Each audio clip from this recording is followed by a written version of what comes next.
మనిషికి సౌకర్యాన్ని ఇచ్చేటువంటి పరికరాలు ఆధునిక కాలంలో ఎన్నో వచ్చాయి.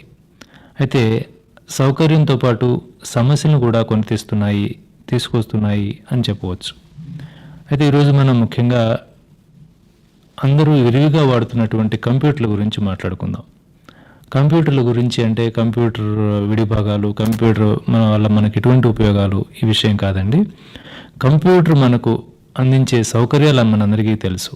అయితే ఈరోజు మనం కంప్యూటర్ మనకు అందించే అసౌకర్యాలు అంటే ఆరోగ్య సమస్యల గురించి మాట్లాడుకుందాం. ఈ ఆరోగ్య సమస్యలు ఎలాంటివి, ఎందువల్ల వస్తాయి, వాటి నుంచి మనం ఎలా దూరంగా ఉండొచ్చు, ఈ విషయాలన్నీ గాంధీ ఆసుపత్రిలో అసిస్టెంట్ ప్రొఫెసర్గా పనిచేస్తున్న డాక్టర్ వికేవి ప్రసాద్ గారిని అడిగి తెలుసుకుందాం. డాక్టర్ గారు నమస్కారం అండి. నమస్కారం అండి. ముందుగా ఈ కంప్యూటర్ వల్ల ఆరోగ్య సమస్యలు ఎందువల్ల వస్తాయి అంటారు? ఇప్పుడు కంప్యూటర్ వాడకం ఎక్కువైపోయింది. ఈ యుగంలో కంప్యూటర్ వాడని డిపార్ట్మెంట్ లేదు. దానివల్ల మనకి చాలా ఉపయోగాలు ఉన్నట్టే, దానివల్ల కొన్ని ఇబ్బందులు కూడా ఉంటాయి. ప్రతి గులాబీ పువ్వు వెనకాల ఒక ముళ్ళు ఉన్నట్టే ఎక్కువగా వాడడం వల్ల, ఈ ఇన్ఫర్మేషన్ టెక్నాలజీ ఎక్కువగా అవ్వడం వల్ల చాలామంది ప్రజలు ఈ కంప్యూటర్ల వల్ల ఇబ్బంది పడుతున్నారు. ముఖ్యంగా గమనించాల్సింది ఏంటంటే, ఈ ఇన్ఫర్మేషన్ టెక్నాలజీ ఫీల్డ్లో పనిచేసే వాళ్ళు ఎక్కువ మంది యువతులు ఎక్కువ పిన్న వయస్కులు ఉండడం వల్ల వాళ్ళలో ఇప్పటి నుంచి ఈ సమస్యలు తలెత్తితే ఇవి తర్వాత మరింత తీవ్రతరమై వాళ్ళు పెద్ద వయసు వచ్చేసరికి చాలా ఇబ్బందులు పాలు చేస్తాయి. ముఖ్యంగా ఈ కంప్యూటర్ వాడకం వల్ల ఆరోగ్య సమస్యలు ఎక్కువగా పోస్చర్ రిలేటెడ్ దానివల్ల వస్తాయి. ఎక్కువ 8, 10, 12, 16 గంటలు కంప్యూటర్ ముందు కూర్చుని పనిచేయడం వల్ల మామూలుగా మనం ఎక్కువగా మెడ నొప్పులు, నడుము నొప్పులు, భుజం, చేతి నొప్పులు, తలనొప్పులు, ఐ స్ట్రెయిన్ ఇలాంటివన్నీ మనం తరచుగా గమనిస్తూ ఉంటాం. మామూలుగా అందరూ అనుకోవచ్చు, మామూలుగా కుర్చీలో కూర్చుని పనిచేయడం వల్ల వీళ్ళకి ఇన్ని వ్యాధులు వచ్చే అవకాశం ఉందా అని. మామూలుగా ఎక్కువసేపు కూర్చోవడం వల్ల మన నడుముని మనం నిటారుగా ఉంచుకోవడానికి మన కండరాలు, మన లిగమెంట్స్, మన ఎముకలు కూడా ఎక్కువ శ్రమ పడాల్సి ఉంటుంది.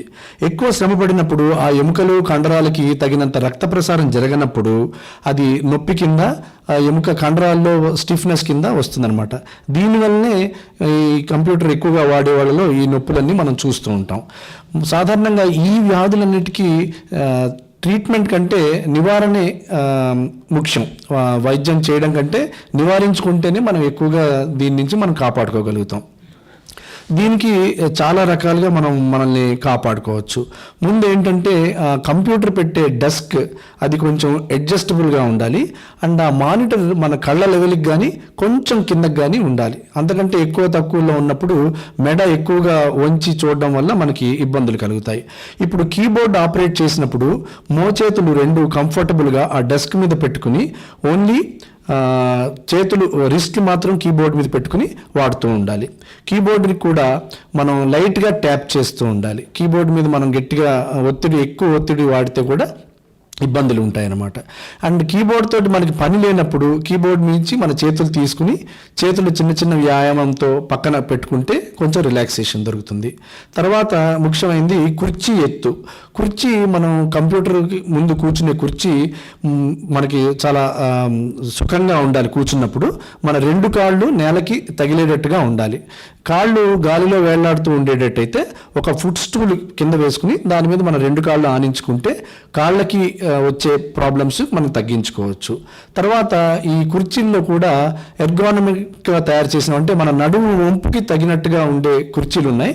కొంచెం ఖరీదు ఎక్కువైనా కూడా అలాంటివి మనం సమకూర్చుకోగలిగితే ఎక్కువసేపు మనం కంప్యూటర్ ముందు పనిచేసినా కూడా మనకి ఎక్కువ ఇబ్బంది లేకుండా ఉంటుంది. ఇవన్నిటితో పాటు మధ్యలో షార్ట్ బ్రేక్స్ తీసుకుంటూ ఉండాలి. అంటే గంటకు ఒక 5 నిమిషాలు లేకపోతే గంటన్నరకు ఒక 5-10 నిమిషాలు మనం లేచి కాళ్ళు చేతులు మళ్ళీ రక్త సరఫరా వచ్చేలాగా అటు ఇటు కొంచెం తిరిగి మళ్ళీ వచ్చి కూర్చుని మన పని మనం చేసుకున్నట్టయితే ఇలాంటి వీటి నుంచి కూడా మనం కొంచెం మనకి నివారణ కొంచెం ఉంటుంది. షార్ట్ బ్రేక్స్ అంటున్నారు కదా, గంటకి 5 నిమిషాలు అలా అని. కొంతమంది ఏమంటారంటే మేము రోజు వ్యాయామం చేస్తాము, స్విమ్మింగ్ కానీ జిమ్కి వెళ్తాము, లేకపోతే వాకింగ్ చేస్తాము, సో వారికి కూడా ఈ షార్ట్ బ్రేక్స్ అవసరమా? ఎవరికైనా అవసరమేనండి. మీరు మామూలుగా 10 గంటలు కంటిన్యూస్గా పనిచేసి తర్వాత వెళ్ళి జిమ్మింగ్ చేసినా స్విమ్మింగ్ చేసినా వచ్చే లాభం కంటే మీరు 2 గంటలకి గంటన్నరకి మధ్యలో ఒక 5 నిమిషాలు చేసే వ్యాయామం వల్లనే మీకు ఎక్కువ ఉపయోగం ఉంటుంది. మీ అలసిపోయిన కండరాలకి మీరు తగినంత విశ్రాంతి ఇవ్వగలుగుతారు. మళ్ళీ ఆగిపోయిన రక్త ప్రసరణ మళ్ళీ ప్రసరం మొదలవడం వల్ల ఈ నొప్పులు రాకుండా కూడా మనం కాచుకుంటాం. మళ్ళీ ఈ భుజం చెయ్యి సమస్యలు అంటే అందులో most important carpal tunnel syndrome అని ఉంటుంది. అంటే ఎక్కువగా ఈ మౌస్ వాడడం వల్ల మణికట్టు దగ్గర ఉండే నరం మీద ఒత్తిడి పెరగడం వల్ల వేళ్లలో విపరీతమైన నొప్పి, వాపు, అప్పుడప్పుడు తిమ్మిరులు కూడా వస్తుంది. ఇది ఒక రకంగా మెడికల్ ఎమర్జెన్సీ లాగా కూడా ఉంటుందన్నమాట. అప్పుడు ఆపరేషన్ చేసి ఆ నరం మీద ఒత్తిడిని తొలగించే ప్రయత్నం కూడా చేయాల్సి ఉంటుంది. కాబట్టి ఇవన్నీ రాకుండా మనం ప్రివెంట్ చేసుకోవడమే. ఇవన్నీ ఎందుకు వస్తున్నాయంటే బికాస్ ఆఫ్ రిపీటెడ్ మూమెంట్స్. ఒకే మూమెంట్ని రిపీటెడ్గా చేస్తూ ఉండడం వల్ల ఆ పర్టిక్యులర్ గ్రూప్ ఆఫ్ కండరాలు ఎక్కువగా పనిచేయడం వల్ల వస్తున్నాయి. అందుకనే వీటిని మామూలుగా మా భాషలో computed related injuries or repetitive stress injuries అని అంటున్నాం అనమాట. సో దీనివల్ల మనకు తెలియడం ఏంటంటే అవి రాకుండా మనం ఎంత జాగ్రత్త తీసుకుంటే అంత ఎక్కువగా దీని నుంచి మనం ఉపశమనం పొందొచ్చు. ఒకసారి వచ్చిన తర్వాత ట్రీట్మెంట్ తీసుకోవడం అన్నది కొంచెం బాధతో కూడిన వ్యవహారం. తర్వాత మీరు అన్నట్టు ఈ మన కీబోర్డ్ మీద వాడే వాళ్ళకి ముంజేది సంబంధించిన సమస్యలు అంటున్నారు కదా, అలానే ఎక్కువసేపు కూర్చోవడం 8 గంటలు 10 గంటలు 12 గంటలు కూర్చోవడం వల్ల ఇంతకుముందు మీరు అన్నారు స్పైనల్ కార్డ్ మీద సపోర్ట్ చేసేటువంటి లెగమెంట్స్ మజిల్స్ వాటికి ఇబ్బంది కలుగుతుంది అని. మరి వాటి వల్ల నడుము నొప్పి ఎక్కువగా కంప్లైంట్ చేస్తుంటారు కదా, ఈ నడుము నొప్పి కంప్యూటర్ వల్ల చిన్న వయసులోనే వస్తే తర్వాత ఏమంటే ఇబ్బందులు ఉంటాయి? ఈ ఒకసారి ఈ మన నొప్పి అన్నది మన శరీరం మనతో చెప్తుంది అనమాట, నేను ఇంతకంటే ఎక్కువ భరించలేను, సో దీనికి ఏదన్నా మీరు తగిన ప్రయత్నం చేయండి అని. ఆ చిన్న చిన్న నొప్పుల్ని మనం ఎప్పుడు నిర్లక్ష్యం చేయకూడదు. ఎందుకంటే మొక్క వంగనిది మానే వంగదన్నట్టు ముందే మనం దాన్ని ప్రయత్నం చేసి అరికట్టగలిగితే తర్వాత జీవితంలో మళ్ళీ ఆ లిగమెంట్స్లో కానీ ఆ బోన్స్లో కానీ ఆ పర్మనెంట్ డిఫార్మిటీస్ లేకుండా మనం ముందు నుంచే కాపాడుకోవచ్చు. ఇంక మోచేతి ఆ చేతి ఎముకలు వాటి సమస్యలకి ఎక్కువగా ఈ మౌస్ కీబోర్డుల మీద మనం దృష్టిని ఎక్కువగా పెట్టాల్సి ఉంటుంది. ఈ మధ్య మౌస్ లేకుండా కీబోర్డ్ తోటి ఆపరేట్ చేసే సిస్టమ్స్ వచ్చాయి. అవి వాడితే ఇంకా ఉపయోగం ఎక్కువ ఉంటుంది. ఒకవేళ మౌస్ వాడాల్సి వస్తే అది కీబోర్డ్కి ఎంత దగ్గరగా ఉంటే అంత మంచిదనమాట. అండ్ మౌస్ని కూడా కదిపేటప్పుడు దాన్ని లైట్గా పట్టుకోవాలి, ఎక్కువగా పట్టుకోకుండా. అండ్ ఆ మౌస్ని మనం కదిపేటప్పుడు మొత్తం చెయ్యి అంతా కదలాలి, ఒక్క మణికట్టు మాత్రం కాకుండా మొత్తం చెయ్యి అంతా కదిలే ఇలా ఉంటే అప్పుడు మనం ఈ నొప్పి నుంచి కూడా మనం నివారించుకోవచ్చు. ఇప్పుడు టైప్ చేసేటప్పుడు ఎక్కువసేపు గంటల తరబడి టైప్ చేయకుండా మధ్యలో టైప్ ఆఫ్ చేసి మిగతా పనులు ఏమైనా ఉంటే చూసుకుని మళ్ళీ టైపింగ్కి వచ్చినప్పుడు కూడా మన చేతులకు కొంచెం విశ్రాంతి ఇచ్చినట్టుగా ఉంటుందన్నమాట. ఈ కంప్యూటర్ ప్రొఫెషనల్స్లో ఇంకొకటి చూస్తుంటామండి, పనిచేసే గంటలు ఎక్కువ, శారీరక వ్యాయామం తక్కువ. వీటితో పాటు ఈ ప్రొఫెషనల్స్లోనే ఎక్కువగా ఫాస్ట్ ఫుడ్స్ వినియోగం కూడా మనం చూస్తున్నాం. దీనికి వాళ్ళు చేసేటువంటి పనికి అనారోగ్యానికి ఏమైనా సంబంధం ఉంది? బాగా చెప్పారండి. మీరు అన్నట్టు వీళ్ళకి వ్యాయామానికి టైం ఉండదు, ఎందుకంటే వాళ్ళ వర్కింగ్ అవర్స్ చాలా హార్డ్గా ఉంటాయి. దాని తర్వాత వాళ్ళు చేయాలని కూడా అనిపించదు. అంతసేపు శ్రమ పడిన తర్వాత మళ్ళీ వచ్చి వ్యాయామం చేయడం అంటే మధ్యలో వాళ్ళకి ఆహారం తినడానికి కూడా టైం ఉండదు. కాబట్టి అక్కడ దొరికిన దాంతో ఏదో సంతృప్తి పడాల్సి వస్తుంది. సాధారణంగా వాళ్ళకి దొరికేవి మీరు అన్నట్టు ఫాస్ట్ ఫుడ్సే దొరుకుతాయి. ఫాస్ట్ ఫుడ్స్ యూజువల్లీ అది జంక్ ఫుడ్. దానివల్ల మన బాడీకి ఏ రకంగానూ న్యూట్రిషన్స్ ఏం సప్లిమెంట్ అవ్వవు. దానివల్ల ఇంకా ఊబకాయం వచ్చే అవకాశం కూడా ఉంది. సో ఇలాంటి ఈ కంప్యూటర్ ప్రొఫెషనల్స్లో వ్యాయామం లేకపోవడం వల్ల, ఎక్కువ టైం పని చేయడం వల్ల, ఈ ఫాస్ట్ ఫుడ్స్ అవి తినడం వల్ల ఈ డయాబెటీస్ కానీ హైపర్ టెన్షన్ కానీ హైపర్ ఎసిడిటీ కానీ వచ్చే అవకాశాలు కూడా ఎక్కువగా కనబడుతూ ఉంటాయండి. అండ్ వీళ్ళలోనే ఈ కళ్ళ సమస్యలు కూడా ఎక్కువగా ఉంటాయి. ఎందుకంటే నార్మల్గా మన కళ్ళు 6 మీటర్ల కంటే ఎక్కువ దూరంలో ఉండే వస్తువులని చూడడానికి అనువుగా నిర్మించబడింది. కానీ ఇక్కడేమవుతుందంటే వాళ్ళు ఒకే బిందువుని అతి దగ్గరగా ఎక్కువసేపు చూడగలిసి ఉంటుందన్నమాట. దానివల్ల కళ్ళు ఎక్కువగా శ్రమ పడుతూ ఉంటాయి.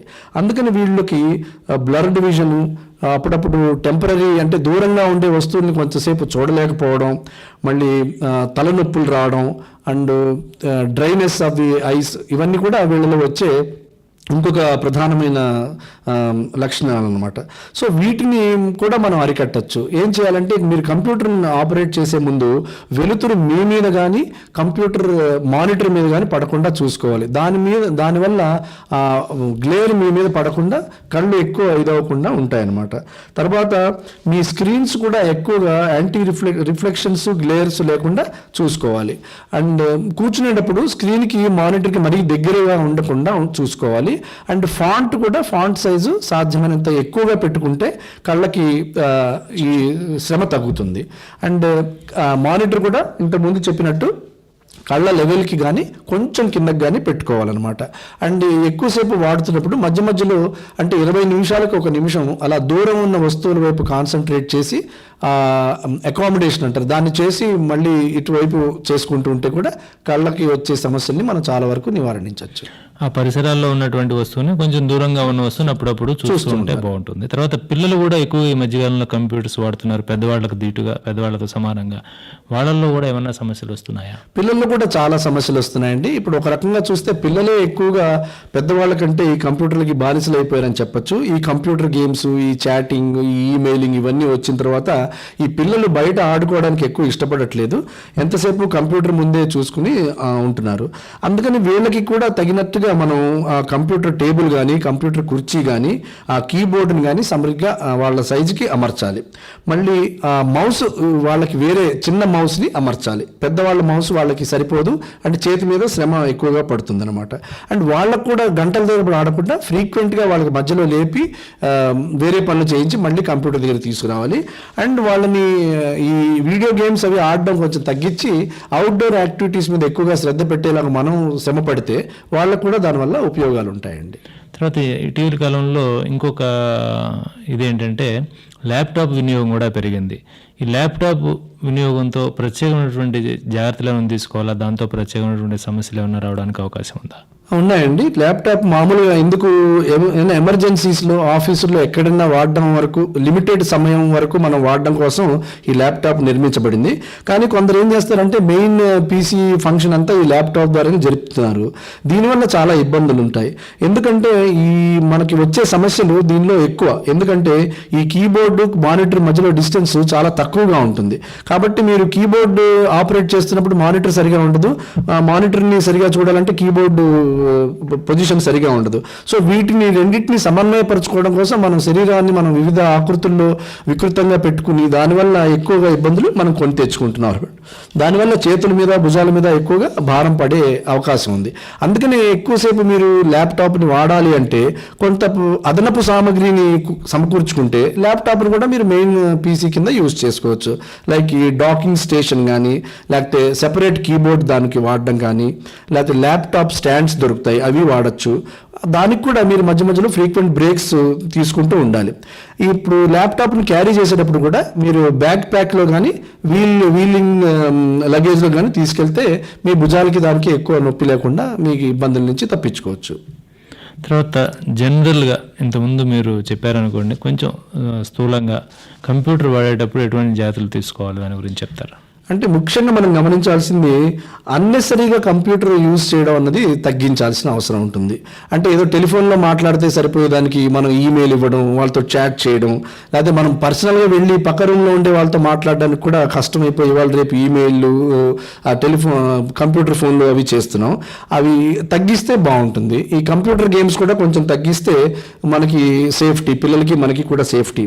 ఏదో ఇంగ్లీష్లో అన్నట్టు don't sacrifice your hands to A game. అంటే గేమ్ ఆడడం గురించి మనం ఎక్కువగా దీన్ని ఉపయోగపడిస్తే మన చేతులకి దానికి చాలా ఇబ్బంది ఉంటుందన్నమాట. ఇప్పుడు కొత్తగా వాయిస్ రికగ్నిషన్ సాఫ్ట్వేర్ వచ్చింది. దానివల్ల మనం ఎక్కువ టైప్ చేయక్కర్లేకుండానే మనం చెప్పేవి వింటూ అది టైప్ చేసే వచ్చాయి. అలాంటివి మనం సమకూర్చుకుంటే ఎక్కువ టైప్ చేయకుండా ఎక్కువ గంటలు మనం కంప్యూటర్ దగ్గర గడపక్కర్లేదు. అండ్ మనం మామూలుగా ఒక్కొక్కసారి చాలామందిని చూస్తుంటాం, బిజీ ఎగ్జిక్యూటివ్స్ వాళ్ళు కంప్యూటర్ మీద పనిచేస్తూనే ఒకవైపు ఫోన్లో మాట్లాడుతూ ఉంటారు, మెడ మధ్యలో పెట్టుకుని. అది చాలా తప్పండి. దానివల్ల మెడ కండరాలకి దానికి చాలా శ్రమ అవుతుంది. ముందు కంప్యూటర్ పని చేసుకుని లేకపోతే ఫోన్ మాట్లాడండి, కానీ రెండు ఒకసారి మాత్రం కలిపి చేయకండి. నేను ఆఖరిలో చెప్పేది ఏంటంటే ఈ వచ్చే నొప్పుల్ని నిర్లక్ష్యం మాత్రం చేయకండి. ఎందుకంటే మీ శరీరం మీతో మాట్లాడాలనుకుంటుంది, సో శరీరం చెప్పింది మనం వినకపోతే తర్వాత మనం చాలా ఇబ్బందులు పాలయ్యే అవకాశం ఉంది. చిన్న వయసులో వచ్చేటువంటి ఇబ్బందులు గనక వయసు భరిస్తుంది కాబట్టి నిర్లక్ష్యం చేసినట్లయితే తర్వాత ఉత్తరోత్తర అవి చాలా ప్రమాదానికి చికిత్సకు లొంగని సమస్యలకి దారితీసే అవకాశం ఉంది. కాబట్టి శరీరం ఇచ్చే సంకేతాలని అందిపుచ్చుకొని సరిగ్గా ప్రతిస్పందించడం అవసరం అంటారు. అవునండి. నమస్కారం అండి. నమస్తే.